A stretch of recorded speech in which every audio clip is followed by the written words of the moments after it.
Bien-aimés dans le Seigneur, nous voulons vous saluer. Soyez bénis de là où vous nous suivez.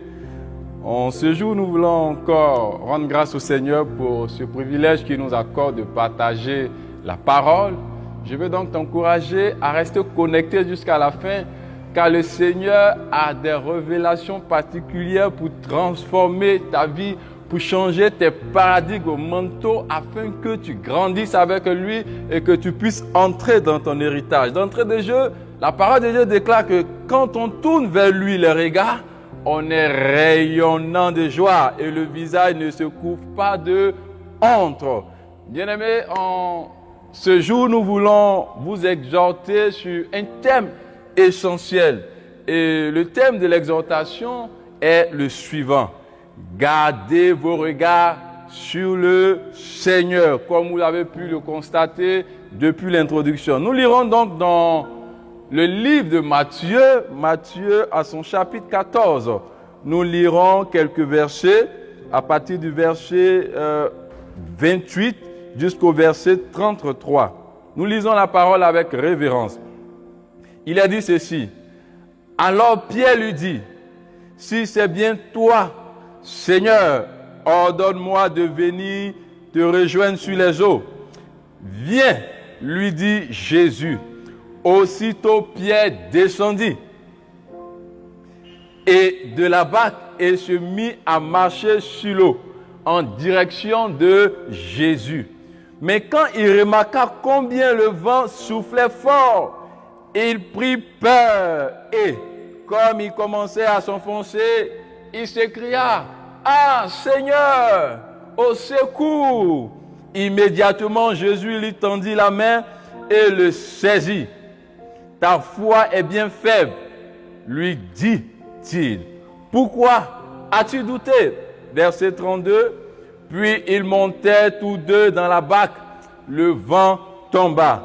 Enfin, les hommes qui se trouvaient dans l'embarcation se prosternèrent devant lui en disant, « Tu es vraiment le Fils de Dieu. » Bien-aimés, dans ce texte que nous venons de lire, c'est un texte très riche en enseignement. Voyez-vous, le Seigneur venait, comme on pourrait le dire de nos jours, d'animer une méga conférence qui comptait plus de 5000 hommes, où il avait opéré des miracles et des prodiges. Alors, lorsque cette conférence est achevée, le Seigneur a donné l'ordre à ses disciples et à tout le peuple qui était présent de pouvoir se rendre maintenant à leur domicile. Alors les disciples qui étaient venus en barque avec le Seigneur ont donc pris la barque et ont commencé le chemin. C'est ainsi aussi que toutes ces populations qui s'étaient attroupées pour participer à cette méga conférence sont aussi rentrées. Et plus tard, pendant que les disciples étaient donc dans cette barque, la Bible nous dit qu'il y eut un vent qui menaçait la barque. Alors la barque était tellement menacée qu'elle était sur le point, si on pourrait le dire ainsi, de chavirer. Alors, la Bible dit que pendant la tombée de la nuit, c'est-à-dire vers l'aurore, Jésus est apparu sur les eaux, marchant. Et donc, les disciples qui étaient dans la barque, surpris de voir un homme marcher sur les eaux, c'était pour eux une première. Alors, ils pensaient aux fantômes. Ils étaient tous apeurés d'observer un homme marcher sur ces eaux. C'est alors que le Seigneur va leur rassurer en disant, n'ayez pas peur, c'est moi. C'est là donc que nous rentrons dans notre texte qui est soumis à notre étude.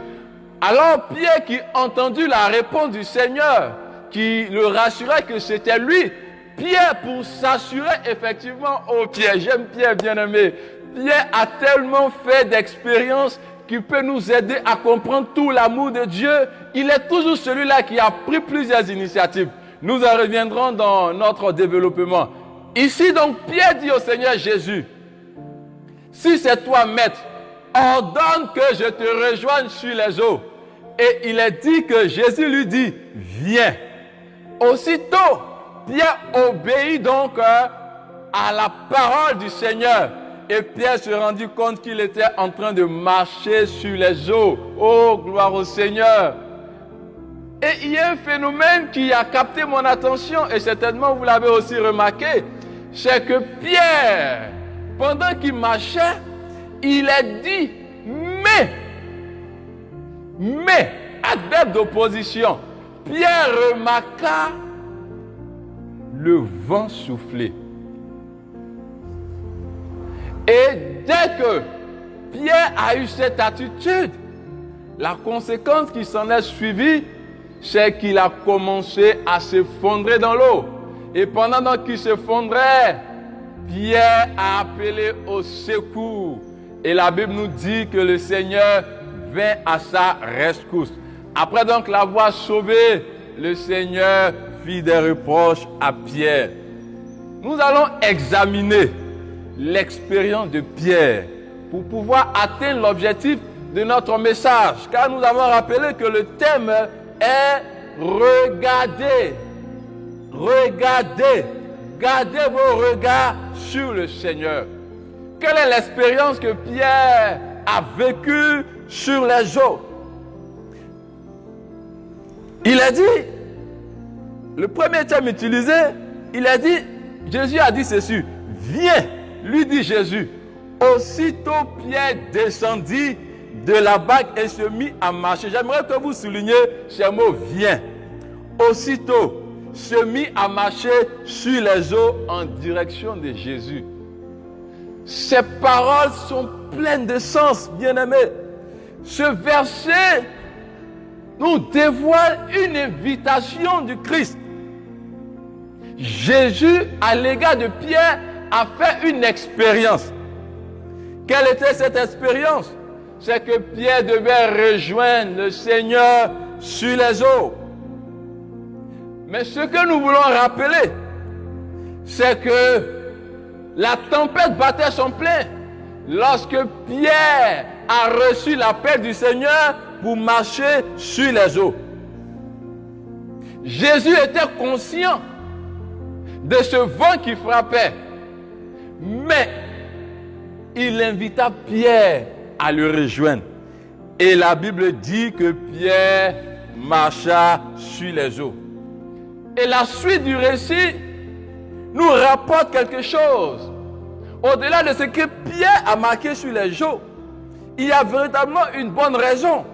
Alors la question que nous nous sommes posée, j'aimerais ensemble que nous l'examinons, c'est que pourquoi Pierre avait-il réussi cette expérience? La réponse se trouve donc dans la fin du verset 29. Simplement parce que Pierre avançait en regardant à son maître Jésus. Voici le secret de la marche de Pierre sur les eaux lorsqu'il a reçu l'invitation du Seigneur. Pierre a regardé en direction, c'est pas moi qui le dis, c'est la parole. La Bible dit qu'il marchait en direction du Seigneur Jésus. Alors, le fait de fixer ses regards sur le Seigneur lui a valu, oh mes bien-aimés, de faire cette belle expérience.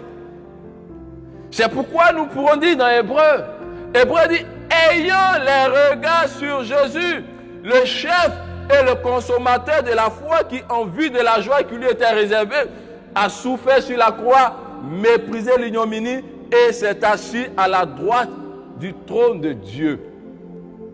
Pierre, en fixant ses regards sur le Seigneur, a pu bénéficier de l'avantage de faire confiance à la parole. Mais la suite du récit nous montre une toute autre expérience négative que Pierre vécut. Je cite dans ces mots ce que la Bible nous dit. La Bible dit, mais quand il remarqua combien le vent soufflait fort, il prit peur et comme il commençait à s'enfoncer. Il y a un thème qui a capté mon attention. Mais est un adverbe qui dénote l'opposition. Mais de quelle opposition il s'agit? Donc, c'est-à-dire que l'appel que Pierre avait reçu à un moment donné, Pierre s'est opposé à ce qui lui avait été demandé. Je veux que nous relevons l'erreur de Pierre. Cette erreur qui a eu un impact et aussi une conséquence dans sa vie. L'erreur que je veux relever dans ce verset que nous venons de lire, c'est que Pierre commit l'erreur de considérer le vent. Il a dit, pourtant il y avait déjà ce vent impétueux, bien-aimé. Ce vent était déjà là. Ce vent battait son plein.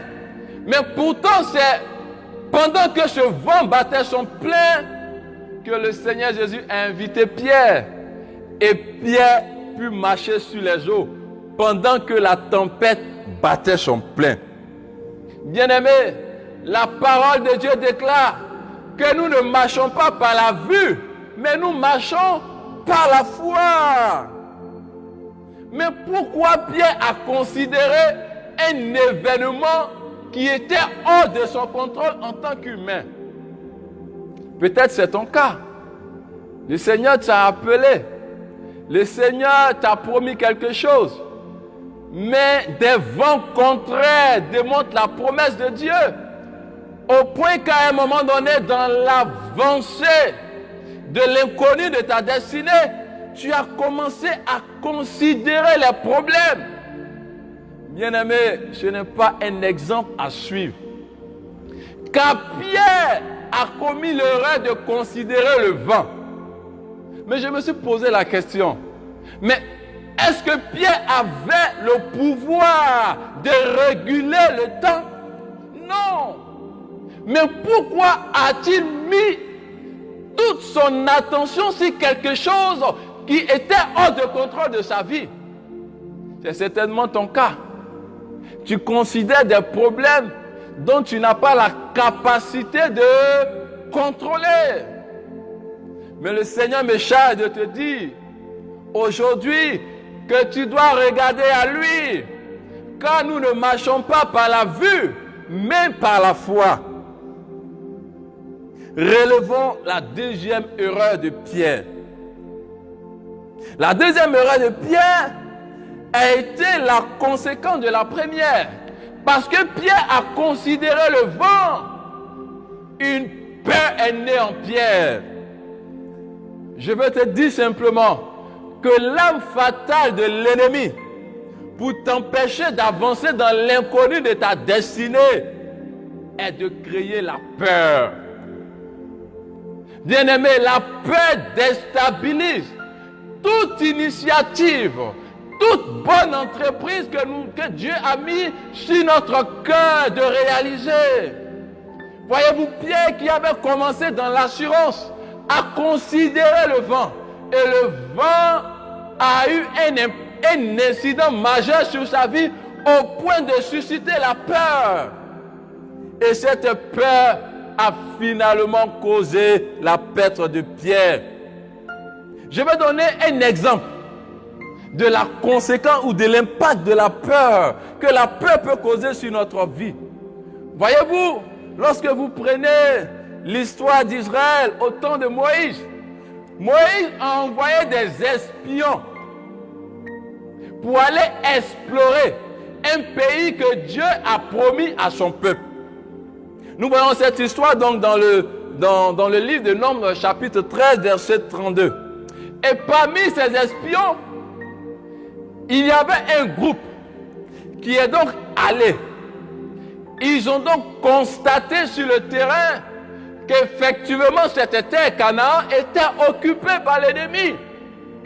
Mais quand ils revinrent auprès de Moïse, ils ont fait un rapport qui était contraire à la réalité. Je cite les propos du peuple. Ils disaient comme ça que nous étions comme des sauterelles à les yeux. Mais d'où venait cette pensée? D'où venait cette imagination de se considérer comme une sauterelle aux yeux de l'ennemi? Et ils sont allés plus loin pour dire qu'ils étaient des géants. Ils ont considéré le fruit de leur imagination. Personne, même pas la Bible, n'a affirmé que les espions étaient effectivement des sauterelles aux yeux de l'ennemi qui avait occupé la terre promise. Mais c'était eux-mêmes qui avaient imaginé dans leurs pensées ces choses. Et voyez-vous, à cause de ce rapport, il y eut une grande consternation au sein du peuple. La Bible dit que à cause de ce rapport, le peuple a commencé à être affligé. Le peuple a commencé à être apeuré. Le peuple se demandait bien même si c'était Dieu qui avait promis cette terre à son peuple. Ne tombe pas dans le piège de l'ennemi qui veut créer des réalités pour t'effrayer et que cette peur t'empêche d'avancer dans ta destinée. Cela montre combien de fois la peur est une arme fatale pour nous empêcher de progresser dans notre entreprise. Et je prie que tu sois délivré de la peur. Je prie que tu sois délivré de toute pensée imaginaire qui t'emmène à te considérer comme quelqu'un qui n'est pas capable d'avancer, quelqu'un qui n'est pas capable de vaincre. Car nous n'avons pas reçu un esprit de timidité, mais un esprit de force, nous dit la parole de Dieu. Je veux maintenant que nous examinons l'attitude de Pierre en situation de danger. Il est vrai que Pierre, à cause de cette attitude, cette considération du vent, Pierre a véritablement constaté qu'il s'effondrait dans l'eau. Mais Pierre a eu une attitude qui est bonne à noter. Il est dit au verset 30, il s'écria, au secours, Seigneur. Oh Pierre, j'aime Pierre, j'aime Pierre. C'est l'un des disciples qui a commis les plus graves erreurs. Mais pourtant, au travers de la vie de Pierre, nous voyons tout l'amour de Dieu.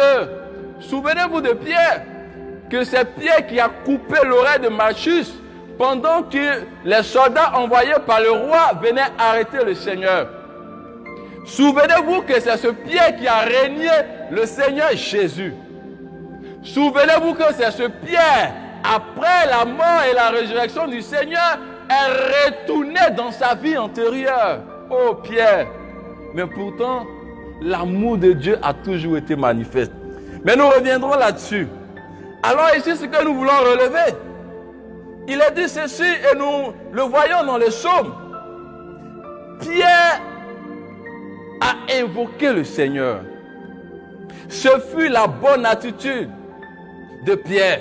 Car la parole de Dieu dit dans Psaume 50, verset 15, « Invoque-moi au jour de la détresse, je te délivrerai et tu me glorifieras. » Et ce fut le cas de Pierre. Pendant que Pierre était en train de s'effondrer, Pierre s'est souvenu qu'il pouvait invoquer son Seigneur, car il était toujours là pour le préserver de la mort.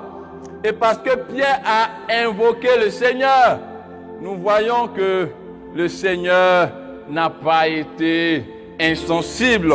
Examinons donc l'attitude du Seigneur face à l'erreur de Pierre. Au verset 31, il a dit ceci. Immédiatement, Jésus lui tendit la main et le saisit. La première réaction du Seigneur face à l'erreur de Pierre de douter de Dieu, de se détourner du regard du Seigneur, il eut une première réaction. Je veux que ton attention soit attirée de ce que je vais dire parce que c'est très important. La première réaction du Seigneur face à l'appel de Pierre fut de le sauver du danger. C'est dommage que nous pouvons parfois penser que le Dieu à qui nous appartenons, qui nous a rachetés, est ce Dieu-là qui attend que nous faiblissions dans la chair pour nous frapper. Mais ici, nous voyons que le cas de Pierre, Le Seigneur, au lieu de prendre un bâton pour corriger l'erreur de Pierre, ne le fait pas. Mais il fut prompt. Et c'est ton cas. Je ne sais pas si tu as été confronté ces derniers temps à une expérience qui ne glorifie pas le Seigneur. Tu es affaibli dans la chair. Mais laisse-moi te dire que le Seigneur est plus près de toi. Et son désir dans ta faiblesse, son désir dans ta désobéissance, c'est que tu fasses appel à lui, afin qu'il soit prompt à te délivrer de ce péché, à te délivrer de cette oppression. C'est le cas de Pierre. Pierre a fait appel au Seigneur et le Seigneur est venu répondre. Et c'est après avoir sauvé Pierre, tenez-vous bien, que le reproche se fit à Pierre. Comment apprécions-nous de nos jours les problèmes des frères et sœurs dans nos églises? Parfois nous avons pour habitude, dès qu'un frère, dès qu'une sœur tombe, chute, comme nous pouvons le dire dans notre jargon, la première réaction est de condamner cette personne. Mais ce n'est pas ce que le Seigneur nous a enseigné.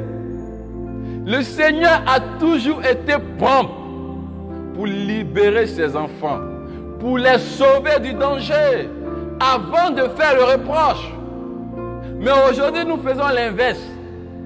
Quand on constate qu'un frère est affaibli dans la chair, on veut d'abord chercher à comprendre comment et pourquoi. Ensuite, on continue à le condamner. Et s'il se résigne, nous cherchons maintenant une solution. Bien-aimé, ce n'est pas la bonne attitude. La bonne attitude, c'est de suivre l'exemple du Seigneur, qui est prompt à nous délivrer. Même quand nous faiblissons, même quand nous commettons une erreur, car c'est lui qui est amour. Et son désir est de se révéler à nous, afin que davantage nous puissions marcher dans ses voies. Le dernier point que je veux relever, c'est une révélation sur la personne de notre Seigneur. Il a dit, puis ils montaient tous deux dans la barque. Le vent tomba. Ici, la barque symbolise plus ou moins notre vie. Et la Bible dit que dès que Jésus-Christ monta dans la barque, le vent cessa. Alors, je veux ici faire remarquer un point. C'est que la barque dans laquelle le Seigneur est venu s'installer avec Pierre, c'est le même Seigneur qui a recommandé à ses disciples-là de le dévancer avec la barque. Donc Jésus savait ce qu'il avait planifié. Il savait ce qui devait arriver. Et par la suite, il revint dans la barque pour régulariser la situation, pour régulariser le temps, pour stabiliser la situation. Bien-aimé, si tu as le Seigneur dans ta vie, active ta foi car il est capable de stabiliser toute tempête qui se lève. Mais notre responsabilité, c'est de focaliser nos regards sur lui, de ne pas considérer le vent, de ne pas considérer des problèmes. Je vais te poser une question. Est-ce que tu as le contrôle sur les problèmes auxquels tu t'attardes? As-tu le contrôle? Quand tu te focalises sur le fait que tu n'es pas certainement marié jusqu'ici, est-ce que tu en as la capacité de te marier aujourd'hui même? Mais alors, quelle est cette motivation qui te pousse à focaliser tes regards sur le fait que tu ne sois pas marié? Bien-aimé, c'est parfois l'erreur que nous commettons. Le contraire, nous devons laisser le Seigneur prendre le contrôle de nos problèmes et regarder à lui. Car tant que nos yeux sont fixés vers lui, nous avançons. Le dernier point que je veux relever, c'est que le Seigneur ne nous éprouve pas au-delà de nos limites. car c'est lui qui a autorisé que la barque le dévance. Et c'est le même Seigneur qui est apparu pendant que Pierre était en danger de mort avec ses collaborateurs, pour dire qu'il n'y a aucune preuve que Dieu permette dans nos vies, que Dieu permette dans ta vie, qui ira au-delà de ce que tu es capable de supporter. Je veux que tu saisisses ces paroles. Je veux que tu considères ce Dieu d'amour, ce Dieu grand, ce Dieu merveilleux qui a tout accompli pour toi. Bien-aimé, tu es la personne la plus importante sur la terre. Alors Dieu t'a communiqué sa nature, son caractère. Pour rien au monde, Dieu t'abandonnera pour une faute. Il dit dans sa parole qu'il donnera des nations, qu'il donnera des peuples pour ta vie. Pour dire que le Seigneur est fidèle à son alliance. Je veux profiter, si certainement tu nous suis, que tu ne connais pas le Seigneur, tu n'es pas dans le royaume. La parole de Dieu dit ceci. Si tu confesses de ta bouche que Jésus est Seigneur, si tu crois dans ton cœur que Dieu l'a ressuscité, tu seras sauvé. Alors, si tu veux maintenant aussi entrer dans ce royaume, tu peux faire cette prière avec moi. Je veux simplement que tu la fasses en toute sincérité. Tu ne regardes pas ma personne, mais c'est une occasion, c'est une opportunité que Dieu te donne de tomber sur cette vidéo pour que tu puisses être sauvé. Alors je vais prier et tu vas prier avec moi. Tu vas dire, Père Céleste, je te remercie. Je confesse que Jésus est Seigneur. Je crois en mon cœur que tu l'as ressuscité parmi les morts. Merci d'écrire mon nom dans le livre de vie au nom suprême de Jésus. Si tu as fait cette prière avec moi, tu es sauvé. La Bible dit désormais que tu es devenu un enfant de Dieu. Alors bienvenue dans le royaume. Et tu auras besoin de te faire suivre. Alors il est bon d'entrer dans une communauté. Que Dieu bénisse sa parole. Que sa grâce repose sur chacun de vous. Et que les bénédictions qu'il a annoncées à Abraham soient votre partage. Car vous êtes déjà bénis. Que Dieu bénisse vos familles. Qu'il bénisse la Côte d'Ivoire. Shalom.